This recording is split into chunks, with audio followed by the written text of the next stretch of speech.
आइए दोस्तों, आप लोगों का उन्नत क्लास बाई एसटीएस में स्वागत है। उम्मीद है आप लोग अच्छे होंगे, स्वस्थ होंगे। चलिए, आज हम आप लोग एवरेज की पहली क्लास को शुरू करते हैं। इससे पहले हम लोगों ने मिक्सचर एलिगेशन की क्लास को पढ़ा। देखते हैं एवरेज क्या होता है। एवरेज होता है जिसे हिंदी में बोलते हैं औसत। एवरेज का मतलब होता है कि जैसे मान लीजिए आपने एक दिन 10 रुपये खर्च किए, दूसरे दिन 3, चौथे दिन पहले दिन 10 खर्च किए, 3 खर्च किए, फिर तीसरे दिन 5 खर्च किए, 8 किए। इसी क्रम से आप रुपए खर्च करते हैं। ये पहला दिन, दूसरा दिन,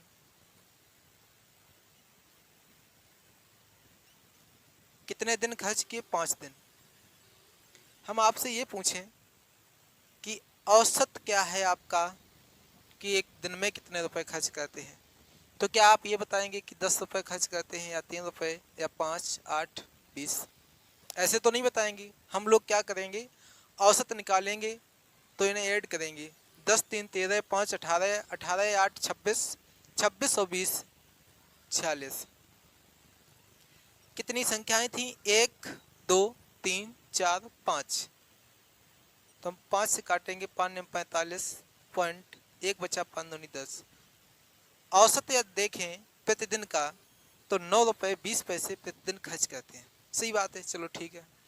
अब मान लीजिए हमने आपसे पूछा कि आप एक दिन में कितनी रोटी खाते हो, तो आप कहेंगे कि सुबह टाइम पर 3, दोपहर में 4, शाम को ज़्यादा भी खप जाती होंगी, 5। मैंने पूछा औसत कितनी खाते हो, तो औसत निकालेंगे। 3 टाइम खाते हैं हम लोग, एक टाइम औसत कितना खाना खाते हैं? तो 4 3 7, 7 5 12। 3 से काटेंगे तो चौक 12, यानी एक टाइम 4 रोटी खाते हैं। चलिए, अब हम इसके आगे देखेंगे। ये एवरेज की कहानी थी।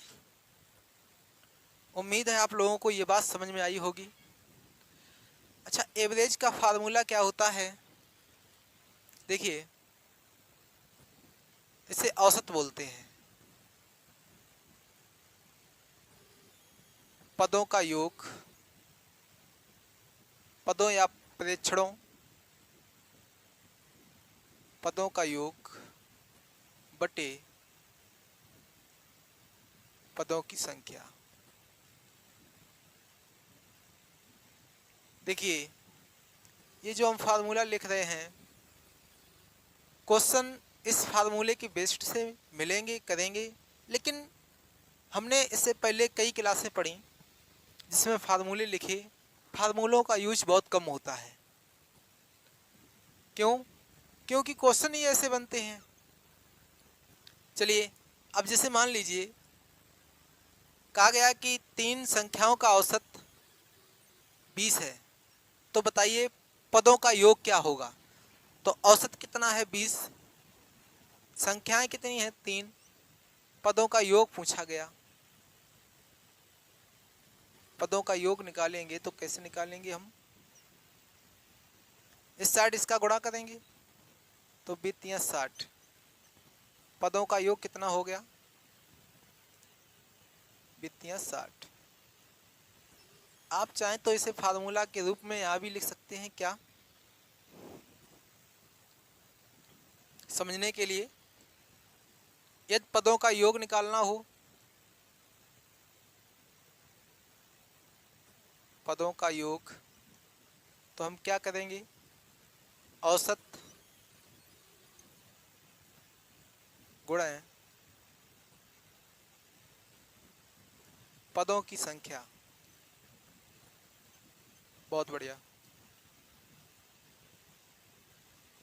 यदि मुझे पदों की संख्या निकालना हो, पदों की संख्या निकालनी हो, तो क्या करेंगे?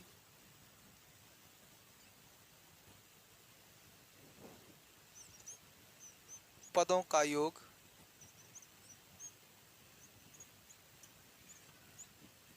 बटे औसत। अच्छा, आप लोग पद समझते हैं? पद क्या होते हैं, एलिमेंट्स क्या होते हैं? पद होते हैं जैसे 8 लिख दिया, 10 लिख दिया, 100 लिख दिया, 3 लिख दिया, ये क्या है? पद है। ये भी पद है, ये भी पद है। इन्हें जोड़ेंगे तो ये पदों का योग हो जाएगा। पदों की संख्या क्या होगी? 1 2 3 4 ऐसे पदों की संख्या होगी। चलिए आगे अब देखते हैं, हम कुछ क्वेश्चन से समझेंगे आगे की बात। देखते हैं क्वेश्चन को। करिए। क्या है? दो लड़के हैं। कितने बॉय हैं? 2। उनके नंबर कितने हैं? 54 प्लस 54, एवरेज 54 है उनका। 3 गर्ल्स हैं। उनके नंबर कितने हैं? 58 प्लस 58 प्लस 58। अगर मैं इनको ऐड करूं तो ये बनेगा 108, और इसको ऐड करूंगा तो 8 3 24, 5 3 15 2 17 174।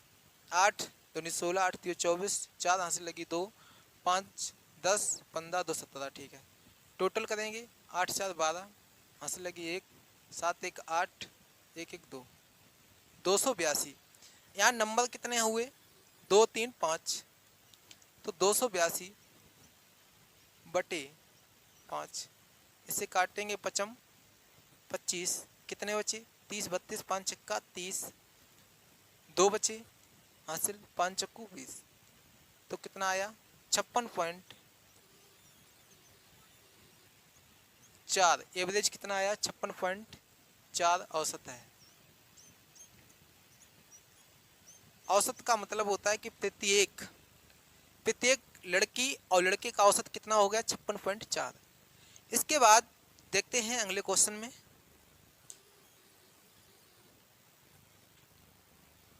करिए इस क्वेश्चन को। रीता ने 2250 रुपए के औसत मूल्य से 5 साड़ियाँ खरीदी। 2250 रुपए के औसत मूल्य से 5 साड़ियाँ खरीदी। यदि उसने 3 और साड़ियाँ 2750 रुपए में खरीदी तो बताइए सभी साड़ियों का औसत मूल्य क्या होगा? अब देखिए, इस टाइप के जब क्वेश्चन होंगे तो हम लिखेंगे 5 साड़ियाँ 2250, फिर 3 साड़ियाँ कितने के लिए? 2750। अब मैं आगे इसके 5 का मल्टीपल करें, यहाँ 3 का मल्टीपल करें, उसके बाद टोटल 8 निकालें, फिर 5 3 8 का भाग करें। इससे अच्छा ये है कि आप लोग ये करें, ये 5 साड़ियाँ थीं, ये 3 साड़ियाँ थीं, ये कितने की ली? 2250 की। ये कितने की ली? 2750 की। बहुत अच्छे। अब इनके बीच में कोई औसत एक मान लें अपनी मर्जी से, जो चाहे इच्छा वो। जैसे मान लो यहाँ मैंने मान लिया 2500 रुपये एवरेज। क्या मान लिया? 2500 रुपये एवरेज मान लिया। अब देखते हैं ये 2500 से कितना ज़्यादा है। ये वाला 2500 से कितना ज़्यादा है?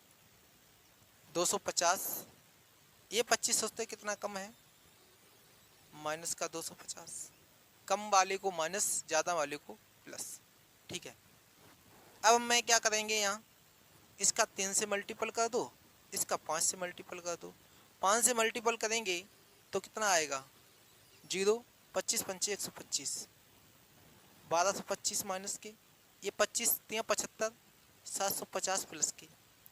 यहाँ देखेंगे कितना अंतर डिफरेंस है इनके बीच में, 1250 750, तो इनका डिफरेंस कितना है? 500 का, माइनस 500 का।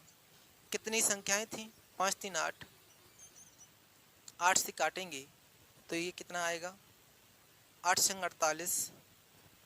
जब 8 संग 48 कटा, 2 बचे तो 20 हो गए, 8 दूनी 16, 8 45।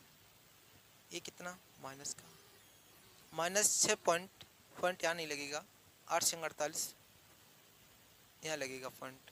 8 संग 48 48 के 20, 8 दूनी 16, 62.5। जब 62.5 बचा तो यहाँ हम माइनस करेंगे 62.5, 62.5, 62 को 63 मान लें तो 10 में 3 गए 7 बचे, 9 में 6 गए 3 बचे, यहाँ हासिल ली, यहाँ बचे 24, तो 24.5 कितना मान आया 2437.5, ये एवरेज निकल आया। ठीक है, इसमें क्या था, अभी तो ये आपको डिफ़िकल्ट लगता होगा, जब आप बड़े बड़े क्वेश्चन लगाएंगे, बहुत बड़ी वैल्यू होगी, तो हम लोग ऐसे ही आसानी से करेंगे। चलिए देखते हैं और अगले क्वेश्चन में समझेंगे। करिए इस क्वेश्चन को। इसमें क्या है, एक कक्षा में 39 लड़कियों के औसत अंक 113 है। बहुत बढ़िया। जब उसी कक्षा के 26 लड़कों का औसत अंक 89 है तो पूरी कक्षा का संयुक्त औसत ज्ञात करें। अच्छा, एक बात आप लोग समझें, यदि 39 क्या है गर्ल्स, 26 लड़के हैं बॉय, यदि मैं इनका संयुक्त औसत निकालना चाहती तो ये बात तो पक्की थी कि 39 का 113 से गुणा करना पड़ता, यहाँ 26 से 89 से गुणा करना पड़ता। बहुत अच्छे, 26 का 89 से 39 का 113 से जब मल्टीपल करते, उसके बाद दोनों का ऐड करते, फिर 39 और 26 का ऐड करते, तब निकालते। अब यहाँ पर क्या है देखिए, इसे हम देखें तो इनका रेशियो निकाल लें, 13 दूनी 26, 33 39, कितना रेशियो निकला 3 और 2 का। अब मैं क्या करते हैं, एक को हम 0 मान लें, किसी को 0 तो तभी मान सकते हैं जब औसत मैं सेम ले लूं, और औसत की एक कंडीशन होती है कि इससे बड़ी वाली संख्या से बड़ा औसत नहीं हो सकता, छोटी वाली से छोटा नहीं हो सकता। लेकिन आप मान लें, चाहे कुछ भी माने इसमें। अब जैसे मान लीजिए मैंने 113 ले लिया,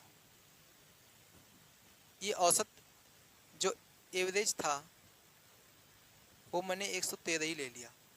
अब क्या होता है, जब मैंने 113 लिया तो यहाँ इसका एवरेज देखें, इसका डिफरेंस देखेंगे तो 0 बचेगा, और 0 का यदि मैं 3 से मल्टीपल करेंगे तो इसका मान 0 आएगा। इससे एक फ़ायदा ये हो गई, 2 मान थे, 2 में से मैंने एक मान उठा लिया, एवरेज मान लिया। जब 0 मैंने कर दिया तो इसका डिफरेंस 0 था।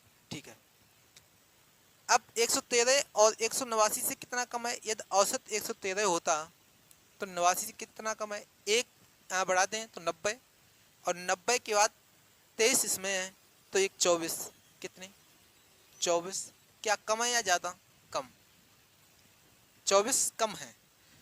तो यहाँ कितने हैं 2, 24 दूनी 48। बहुत बढ़िया। अब क्या करेंगे, 48 माइनस का निकला, यहाँ 0 निकला, या प्लस माइनस जो कुछ होता, यदि प्लस होता तो इसका डिफरेंस निकाल लेते, यदि माइनस होता तो दोनों जोड़ लेते। जब यहाँ कुछ भी वैल्यू नहीं है तो मैं लिखेंगे माइनस के 48। बहुत अच्छे, 3 और 2 5, जो मैंने ऊपर रेशियो निकाली थी उसी से 5 से काटेंगे। एक और ट्रिक आपको बता दें कि जब कभी भी 5 से काटने की बात आए, अब जैसे आपको यहाँ 5 से काटना है, समझ नहीं आता, तो इसका जस्ट दुगना, बीच एक अंक बाद पॉइंट। अब जैसे कहीं लिखा है 36/5, तो हम क्या करेंगे 36 दूनी 72, बीच में पॉइंट। ये क्या है, कैलकुलेशन जल्दी करेगा। ठीक है, तो ये कितना निकला 9.6। अब मैं 13 से 9.6 कम कर दूं तो कितना, यहाँ 9 की जगह 10 मान लें तो कितना बचा 103.10 के लिए 6 4 कितना कम था 4, 103.4, यही मेरा आंसर है। अब हम आप लोगों को यहीं पर क्लास ख़त्म करते हैं, समाप्त करते हैं। कल फिर मिलेंगे अगली क्लास में, अच्छे टाइप के क्वेश्चन लेके आएंगे। आज मैंने कॉन्सेप्ट को समझाने की कोशिश की, उम्मीद है आप लोगों को समझ में भी आया होगा। चलिए मिलते हैं अगली क्लास में। Thank you, very have a nice day.